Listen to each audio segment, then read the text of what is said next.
ಎಲ್ಲರಿಗೂ ನಮಸ್ಕಾರ ಸ್ನೇಹಿತರೆ, welcome back to my channel. ಇವತ್ತು ನಾನು ಮಾಡಿ ತೋರಿಸ್ತಾ ಇರೋದು ಬೋಂಡ ಸ್ನೇಹಿತರೆ. ಸಿಹಿ ಬೋಂಡ ಇದು ಗೋಧಿ ಹಿಟ್ಟಿನಿಂದ ಮಾಡೋದು. ಟೇಸ್ಟ್ ಅಂತೂ ಸೂಪರ್ ಆಗಿರುತ್ತೆ ಸ್ನೇಹಿತರೆ. ಇದು ಈ ಬೋಂಡ ನಮ್ಮ ಬಳ್ಳಾರಿ ಕಡೆ ಹೆಚ್ಚಿಗೆ ಇರುತ್ತೆ ಸ್ನೇಹಿತರೆ. ಸುತ್ತಮುತ್ತಲು ಎಲ್ಲ ಕಡೆ ಹಳ್ಳಿಗಳ ಕಡೆನೂ ಸಿಗುತ್ತೆ, ಹೋಟೆಲ್ಗಳಲ್ಲೂ ಸಿಗುತ್ತೆ ಇದು ಸಿಹಿ ಬೋಂಡ. ಇದು ಗೋಧಿ ಹಿಟ್ಟು ತಗೊಂಡಿದ್ದೀನಿ, ಮತ್ತು 1 ಕಪ್ಪು ಬೆಲ್ಲ ತಗೊಂಡಿದ್ದೀನಿ, ಚೆನ್ನಾಗಿ ಕುಟ್ಟಿ ಪುಡಿ ಮಾಡಿರೋದು. ಈಗ ಫಸ್ಟ್ ನಾವು ಬೆಲ್ಲ ಕರಗಿಸ್ಕೋಬೇಕಾಗುತ್ತೆ. ಈಗ ಸ್ಟವ್ ಮೇಲೆ ಕಾಯಿಸ್ಲಿಕ್ಕೆ ಒಂದು ಪಾತ್ರೆ ಇಟ್ಕೊಂಡಿದ್ದೀನಿ. 1 ಕಪ್ ಬೆಲ್ಲ ತಗೊಂಡಿದ್ದೀನಿ.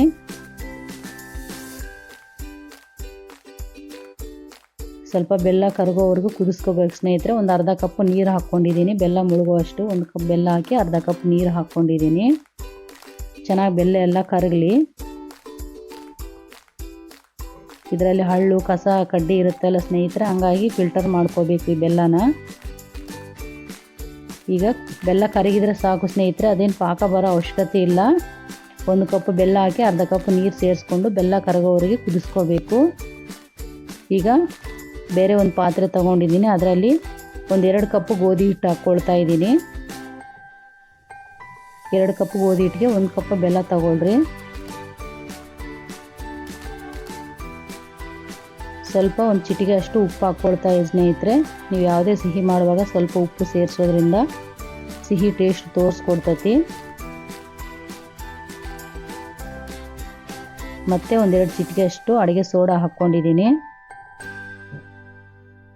ಮತ್ತು 1-3 ಏಲಕ್ಕಿ ಜಜ್ಜಿ ಪೌಡರ್ ಮಾಡಿರೋದು ಹಾಕ್ಕೊಂಡಿದ್ದೀನಿ ಸ್ನೇಹಿತರೆ. ಫ್ಲೇವರ್ ಚೆನ್ನಾಗಿರ್ತದೆ ಅಂತೇಳಿ ಹಾಕ್ಕೊಂಡಿದ್ದೀನಿ. ನಿಮ್ಗೆ ಇಷ್ಟ ಇಲ್ಲಾಂದರೆ ಬರೀ ಉಪ್ಪು ಸೋಡಾ ಅಷ್ಟೇ ಹಾಕಿ ಮಿಕ್ಸ್ ಮಾಡ್ಕೋಬೋದು.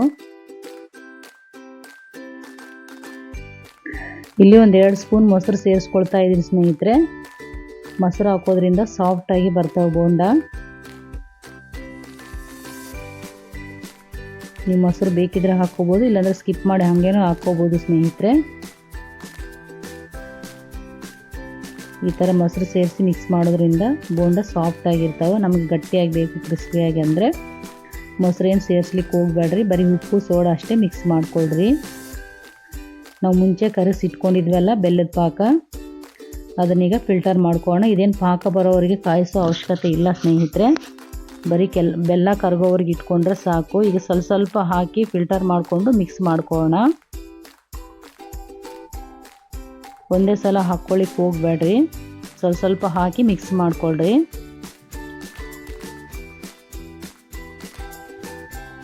ತಣ್ಣಗಾಗಿದೆ ಸ್ನೇಹಿತರೆ, ಹಂಗಾಗಿ ನಾನು ಕೈಲಿಂದಾನೇ ಮಿಕ್ಸ್ ಮಾಡ್ಕೊಳ್ತಾ ಇದ್ದೀನಿ. ಇದೇನು ಬಿಸಿ ಬಿಸಿ ಸೇರಿಸ್ಬೇಕಂತೇನು ಅವಶ್ಯಕತೆ ಇಲ್ಲ, ತಣ್ಣಗಾದ ನಂತರನೂ ಕಲಿಸ್ಕೋಬೋದು. ಈಗ ಮತ್ತೆ ಇನ್ನೂ ಸ್ವಲ್ಪ ಫಿಲ್ಟರ್ ಮಾಡ್ಕೊಳ್ತೀನಿ. ಈಗ ಪೂರ್ತಿ ಕರೆಕ್ಟಾಗಿ ಆಗುತ್ತೆ ಸ್ನೇಹಿತರೆ, ಇದಕ್ಕೆ ಎಲ್ಲ ಕರೆಕ್ಟಾಗಿ ಸೆಟ್ ಆಗುತ್ತೆ. 2 ಕಪ್ ಗೋಧಿ ಹಿಟ್ಟು ತಗೊಂಡಿದ್ದೀನಿ, 1 ಕಪ್ ಬೆಲ್ಲ. ಆ ಬೆಲ್ಲಕ್ಕೆ ಅರ್ಧ ಕಪ್ ನೀರು ಸೇರಿಸ್ಕೊಂಡು ಕುದಿಸ್ಕೊಂಡಿರೋದು. ಈಗ ಇನ್ನೂ ಸ್ವಲ್ಪ ಇತ್ತಲ್ಲ ಸ್ನೇಹಿತರೆ, ಅದನ್ನು ಪೂರ್ತಿ ಹಾಕ್ಕೊಂಡ್ಬಿಡ್ತೀನಿ. ಈಗ ಹಾಕಿ ಚೆನ್ನಾಗಿ ಮಿಕ್ಸ್ ಮಾಡ್ಕೊಳ್ಳೋಣ.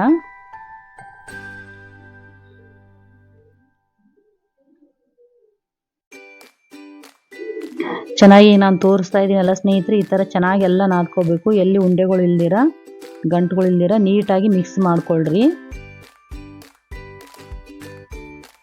ಈ ಥರ ಮಿಕ್ಸ್ ಮಾಡಿದ ನಂತರ ಒಂದು ಅರ್ಧ ಗಂಟೆಗಳ ಕಾಲ ನೆನ್ಲಿಕ್ಕೆ ಬಿಡ್ರಿ ಸ್ನೇಹಿತರೆ, ಅವಾಗ ಚೆನ್ನಾಗಿ ಬರುತ್ತೆ ಉಬ್ಬಿ.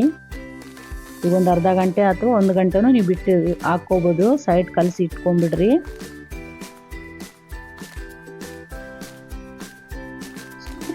ಈಗ ಚೆನ್ನಾಗಿ ನೆಂದಿದೆ ಸ್ನೇಹಿತರೆ. ಈಗ ಒಂದು ಅರ್ಧ ಗಂಟೆ ಬಿಟ್ಟಿದ್ದೆ, ಚೆನ್ನಾಗಿ ಸಾಫ್ಟಾಗಿ ನೆಂದಿದೆ ನೋಡಿ ಸ್ನೇಹಿತರೆ. ಇವಾಗ ನಿಮಗೆ ಯಾವ ಸೈಜ್ ಬೇಕೋ ಅಷ್ಟು ನೋಡಿ ಸೈಜ್ ನೋಡಿ ಹಾಕ್ಕೊಳ್ರಿ.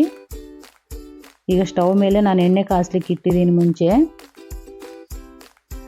ನಿಮಗೆ ಸಣ್ಣದು ಬೇಕಂದರೆ ಸಣ್ಣ ಸೈಜ್ ಹಾಕ್ಕೋಬೋದು, ಇಷ್ಟು ಸುಲಭವಾಗಿ ಹಾಕ್ಕೋಬೋದು ಸ್ನೇಹಿತರೆ. ಇದಕ್ಕೆ ರೌಂಡ್ ಶೇಪ್ ಬರಬೇಕಂತೇನು ಅವಶ್ಯಕತೆ ಇಲ್ಲ ಸ್ನೇಹಿತರೆ. ಇದಕ್ಕೆ ಸಿಹಿ ಬೋಂಡ ಯಾವ ಥರ ಆದ್ರೂ ಹಾಕ್ಬೋದು, ಚೆನ್ನಾಗೇ ಇರುತ್ತೆ ಟೇಸ್ಟ್ ಅಂತೂ.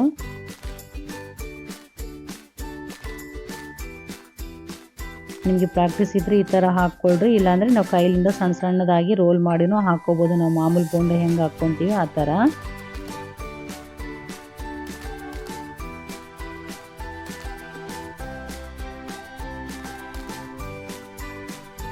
ಈ ಎಣ್ಣೆ ಕಾದ ನಂತರ ಗ್ಯಾಸ್ ಉರಿ ಮೀಡಿಯಂ ಫ್ಲೇಮ್ನಲ್ಲಿ ಇಟ್ಕೊಳ್ರಿ ಸ್ನೇಹಿತರೆ. ಚೆನ್ನಾಗಿ ಫ್ರೈ ಮಾಡ್ಕೋಬೇಕು. ನಾವು ಉರಿ ಜಾಸ್ತಿ ಇಟ್ಟರೆ ಮ್ಯಾಲೆಲ್ಲ ಒತ್ತೋಗೋ ಚಾನ್ಸ್ ಇರುತ್ತೆ, ಒಳಗಡೆ ಕುದಿಯೋದಿಲ್ಲ. ಹಾಗಾಗಿ ಮೀಡಿಯಂ ಫ್ಲೇಮ್ನಲ್ಲಿ ಇಟ್ಕೊಂಡು ಮಾಡ್ಕೊಳ್ರಿ ಗ್ಯಾಸ್ ಉರಿ. ಈಗ ಮಿಕ್ಸ್ ಮಾಡ್ತಾನೆ ಇರ್ಬೇಕು ಸ್ನೇಹಿತರೆ. ನಾವು ಹಂಗೆ ಬಿಟ್ಟರೆ ತಳಕ್ಕೆ ಕೂತ್ಕೊಂಡು ಒಂದೇ ಕಡೆ ಅಷ್ಟೇ ಸುಡೋ ಚಾನ್ಸ್ ಇರ್ತೈತೆ. ಹಾಗಾಗಿ ನಾವು ಹಾಕಿದ ನಂತರ ಮಿಕ್ಸ್ ಮಾಡ್ಕೊಳ್ತಾನೆ ಇರಬೇಕು ಸ್ನೇಹಿತರೆ. ಯಾರಾದರೂ ಹೊಸ ವ್ಯೂವರ್ಸ್ ಇದ್ದರೆ ನನ್ನ ಚಾನಲ್ ಮೊದಲನೇ ಸಲ ನೋಡ್ತಾ ಇದ್ದರೆ ಸಬ್ಸ್ಕ್ರೈಬ್ ಮಾಡಿಕೊಂಡು ಸಪೋರ್ಟ್ ಮಾಡಿ ಸ್ನೇಹಿತರೆ. ಹಾಗೆ ನಿಮ್ಗೆ ಇಷ್ಟ ಆದರೆ ನಿಮ್ಮ ಫ್ಯಾಮಿಲಿ ಫ್ರೆಂಡ್ಸಿಗೆ ಶೇರ್ ಮಾಡಿ, ಮತ್ತು ಲೈಕ್ ಕೊಡೋದು ಮಾತ್ರ ಮರಿಬೇಡಿ ಸ್ನೇಹಿತರೆ. ನೀವು ಲೈಕ್ ಕೊಡೋದ್ರಿಂದ ನಮಗೂ ಪ್ರೋತ್ಸಾಹ ಸಿಕ್ಕಾಗಿರುತ್ತೆ. ಹಾಗಾಗಿ ಲೈಕ್ ಕೊಡಿ.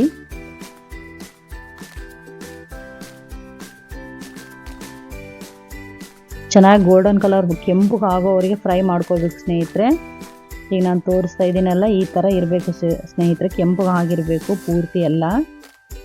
ಅವಾಗ ಬೋಂಡ ಟೇಸ್ಟ್ ಅಂತೂ ಸೂಪರ್ ಆಗಿರುತ್ತೆ ಸ್ನೇಹಿತರೆ. ಇದೆಲ್ಲ ತೆಗೆದು ಒಂದು ಪ್ಲೇಟ್ಗೆ ಹಾಕೋಣ.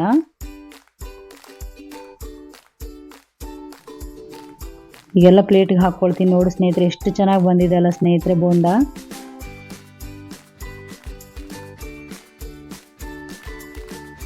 ವಿಡಿಯೋ ಮಾತ್ರ ಎಲ್ಲಿ ಸ್ಕಿಪ್ ಮಾಡ್ತೀರಾ ನೋಡಿ ಸ್ನೇಹಿತರೆ, ಅವಾಗ ನಿಮ್ಗೆ ನೀಟಾಗಿ ಅರ್ಥ ಆಗುತ್ತೆ.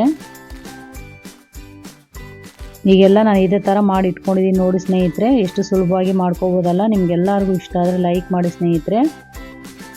ಈಗ ಒಂದು ಬೋಂಡ ತೆಗೆದು ತೋರಿಸ್ತೀನಿ ನಿಮಗೆ. ಸಾಫ್ಟಾಗಿ ಮೇಲೆ ಕ್ರಿಸ್ಪಿಯಾಗಿರುತ್ತೆ ಸ್ನೇಹಿತರೆ. ಈ ಸಿಹಿ ಬೋಂಡ ಒಂದು ವೇಳೆ ಮಿಕ್ಕಿದರೆ ಮಾರನೇ ದಿವಸನೂ ತಿನ್ಬೋದು ಸ್ನೇಹಿತರೆ. ಏನಾಗೋದಿಲ್ಲ, ಚೆನ್ನಾಗೇ ಇರುತ್ತೆ ಸ್ನೇಹಿತರೆ. ಮತ್ತು ಮುಂದಿನ ರೆಸಿಪಿಯಲ್ಲಿ ಭೇಟಿಯಾಗೋಣ. ಎಲ್ಲರಿಗೂ ನಮಸ್ಕಾರ.